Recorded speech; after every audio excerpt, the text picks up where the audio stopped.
So guys welcome to daily football madness. और as always हम जल्दी से बारसा की न्यूज के ऊपर जो है वो डिस्कशन करेंगे। तो काफी ज्यादा न्यूज आ रही है, वन बाय वन करके जो है वो डिस्कशन करते हैं। सबसे पहले जो है वो अर्लिंग हालैंड की न्यूज के ऊपर डिस्कशन कर लेते हैं। देखिए दोबारा न्यूज आ रही है कि एक बड़ी साइनिंग का जो है वो सोच रहे हैं यहाँ पे लपोटा और बार्सिलोना इस समर में, और 2025 के समर के अंदर अर्लिंग हालैंड के ऊपर जो है वो बार्सिलोना जा सकती है, जो कि पहले भी न्यूज आ रही थी। ठीक है, कैंपनू न्यू कैंपनू जो है वो बन चुका होगा। हो सकता है कि बारसा 1:1 रूल के अंदर भी आ जाए और कोई पॉसिबिलिटी बन जाए अर्लिंग हालैंड को साइन करने की। ऑब्वियसली इलेक्शन भी है 2026 के अंदर, तो इंपॉर्टेंट है पॉलिटिकली भी यहाँ पे लपोटा के लिए। तो ये दोबारा न्यूज आई है, तो मैंने कहा मैं आप लोगों को बता देता हूँ। लेकिन मुझे अभी भी लगता है कि 1:1 रूल के अंदर जाना बार्सिलोना के लिए बहुत जरूरी है इस ऑपरेशन को कंप्लीट करने के लिए। और भाई सिटी के ऊपर भी डिपेंड करता है, अर्लिंग हालैंड के ऊपर भी ऑब्वियसली डिपेंड करता है, बट मुझे एज ऑफ नाउ ये चीजें थोड़ी सी डिफिकल्ट लगती हैं। लेकिन ये न्यूज है और मैंने आपको जल्दी से उसके ऊपर जो है वो अपडेट दे दिया।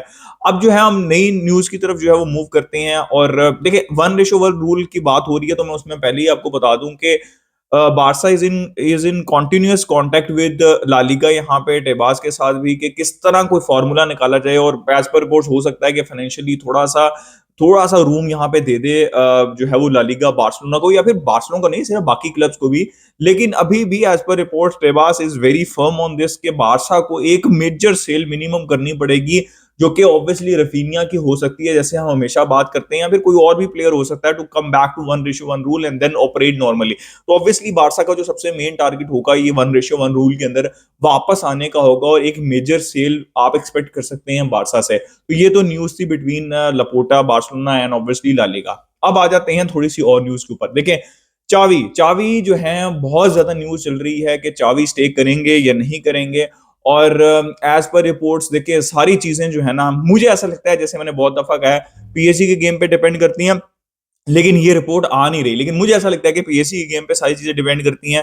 पीएसजी वाला गेम जीतेंगे तो चाबी रुक जाएंगे, पीएसजी वाला गेम अगर नहीं जीतेंगे तो काफी ज्यादा चांसेस हैं कि चाबी जो है वो नहीं रुकेंगे, राइट। अभी एज पर फेब्रिजियो भी कोई भी मैनेजर जो है वो क्लोज नहीं है, तो बारसा का सारी जो एफर्ट्स हैं वो ये है कि आप चाबी को रुका जाए। लेकिन चाबी जो है वो कुछ अश्योरेंसेस चाहते हैं, ऑब्वियसली स्पोर्टिंग डिसीजंस के अंदर अश्योरेंसेस चाहते हैं, ज्यादा पावर चाहते हैं वो, विच मेक सेंस ऑल्सो। अगर वो रुकना चाहिए, अगर आप उनको कन्विंस करना चाहते हैं तो इट मेक सेंस ऑल्सो। अब वो क्या चीजें हैं जो कि लेटेस्ट रिपोर्ट्स के मुताबिक जो हैं, सोर्सेज के मुताबिक चाबी ने डिमांड की हैं, उनको मेजर साइनिंग चाहिए, एक्सपीरियंस प्लेयर्स की साइनिंग चाहिए। वो यंगस्टर्स के साथ तो काम करना चाहते हैं, लेकिन ऑब्वियसली अगर आपने कंपीट करना है वहां पे, रियल में एम्बापे ले रही है, डेविस ले रही है, यूरो ले रही है, और भी ट्रेंड की भी न्यूज चलती रहती है, तो भाई आप कैसे कंपीट करेंगे विदाउट एक्सपीरियंस प्लेयर्स। तो एज पर रिपोर्ट सबसे पहली जो रिपोर्ट है वो ये आ रही है कि चावी को चाहिए Bernardo Silva again, right. Bernardo Silva to Barcelona for like 1000 time, right. तो ये दोबारा न्यूज चल रही है, तो मैंने कहा आपको जल्दी से जो इसकी अपडेट दे दूं। देखिए as per reports Bernardo Silva already I think 30 के हो जाएंगे जब वो नेक्स्ट समर आएगा।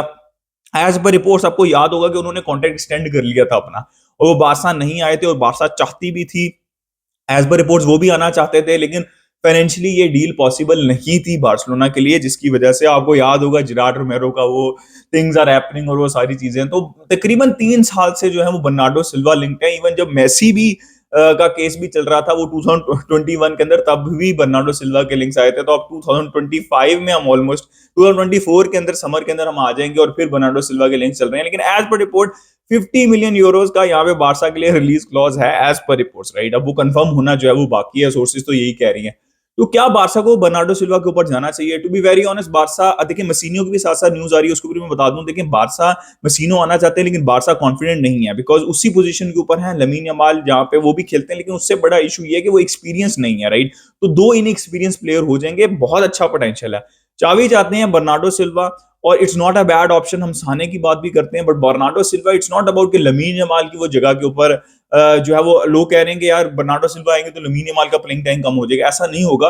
बर्नार्डो सिल्वा बहुत ज्यादा वर्सटाइल प्लेयर हैं, वो इंटीरियर साइड के ऊपर भी खेल सकते हैं, वो डीप मिडफील्ड के अंदर भी डीएम भी खेल सकते हैं, वो लेफ्ट वाइड भी खेल सकते हैं, वो फॉल्स नाइन भी खेल सकते हैं। तो Bernardo I am all in. अगर आप 50 मिलियन के अंदर बर्नार्डो सिल्वा और लमीन यमाल दोनों ऑप्शन ऐसी हो सके आपके पास, तो I am all in for. लेकिन मुझे अभी भी लगता है कि बारसा को एक लेफ्ट विंगर के लिए जाना चाहिए, बिकॉज वो ज्यादा रिक्वायरमेंट होगी, हमारे पास मिसिंग है। तो हो सकता है कि बारसा का थॉट प्रोसेस ये चल रहा हो कि बर्नार्डो जो कि मल्टीपल पोजीशंस के ऊपर खेल सकते हैं उनको लेके आ जाए।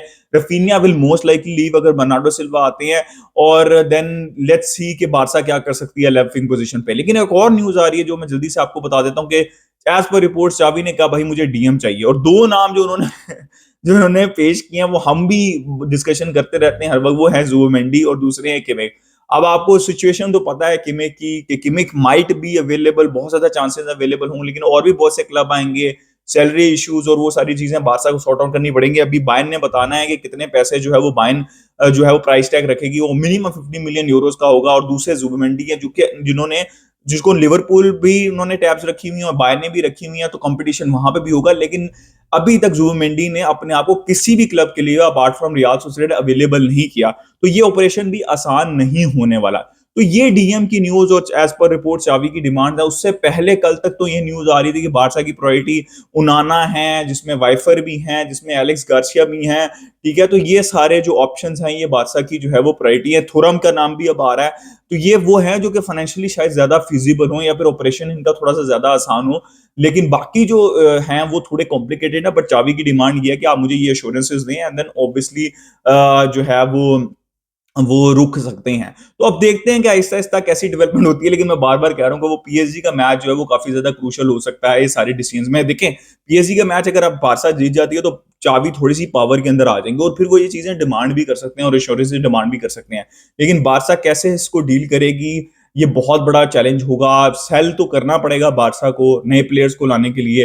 हो सकता है पुमा की डील जो कि 100+20 फिक्स के ऊपर, और फिर वो पर ईयर, और फिर एक बोनस भी 100 मिलियन का, वो भी हेल्प करे। और भी स्पॉन्सरशिप जो है वो यहाँ पे रिक्वायर्ड हो, और ऑब्वियसली अगर लालीगा थोड़ा सा यहाँ पे रूम देती है तो चीजें पॉसिबल हो सकती हैं बार्सिलोना के लिए।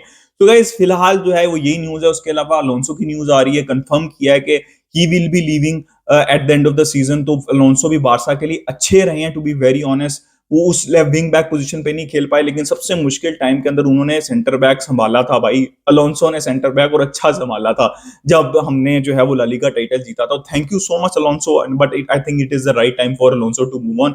फिर रोमेओ की न्यूज आ रही है that he will be leaving. Roberto depend करता है चावी के ऊपर, जैसे मैंने कहा रोमेओ भी जाएंगे। तो ये सारे प्लेयर्स जो हैं वो, और पब्लो टोरी की भी ये न्यूज आ रही है कि वो भी लोन के ऊपर जाएंगे। तो ये सारी न्यूज जो है वो सर्कुलेट कर रही है, और आई थिंक रोमेओ और अलोंसो तो 100% जो है ही दे विल लीव बार्सिलोना। मुझे ऐसी फीलिंग आ रही है कि Barca will sell Raphinha, they will sell a centre back. इस तरह का मुझे कुछ लग रहा है कि बारसा एक सेंटर बैक भी सेलेक्ट करे, और जो जो प्लेयर्स नहीं चाहिए वो भी बारसा ऑफलोड करने की कोशिश करेगी। और एक डीएम और एक विंगर, चाहे वो राइट पे हो या लेफ्ट हो, बारसा जो है वो एक्सपीरियंस विंगर साइन करने की कोशिश करेगी, अगर स्पेशली जो है वो चाबी रुकते हैं बार्सिलोना में। तो गाइस ये तो अभी तक की यही न्यूज आ रही है। थोड़ा पीएसजी के गेम के ऊपर भी बात कर लेते हैं, कौन से प्लेयर देखें। एज पर रिपोर्ट्स पेड्री की काफी न्यूज आ रही थी कि ही will be available also for the first leg, लेकिन बारसा बिल्कुल भी चांस नहीं लेना चाहती, तो वो स्टार्ट बिल्कुल भी नहीं करेंगे। हो सकता है कि वो बेंच के ऊपर हों, लेकिन most likely he will be available for the second leg. Frenkie de Jong की बहुत अच्छी न्यूज है, he will be available for the second leg, और sorry for the first leg, और वो स्टार्ट भी करेंगे। तो Frenkie is back, Pedri will most likely be back, Christensen will be okay to start in the midfield, और most likely Gundogan, Frenkie और Christensen की ही midfield, ये तीन मिडफील्डर्स जो होंगे वो उस गेम के अंदर होंगे। तो ये न्यूज है, राहो विल ऑब्वियसली बी बैक, तो मोस्टली आपके प्लेयर्स जो हैं वो अवेलेबल होंगे। तो लेट्स सी, बिल्डअप ऐसा ऐसा करेंगे, बट ये न्यूज है अभी तक की जो मैंने आप लोगों को बता दी है। अपना ओपिनियन दें in the comment section, like कर दिया, सब्सक्राइब करते हैं, मिलते हैं नेक्स्ट वीडियो में।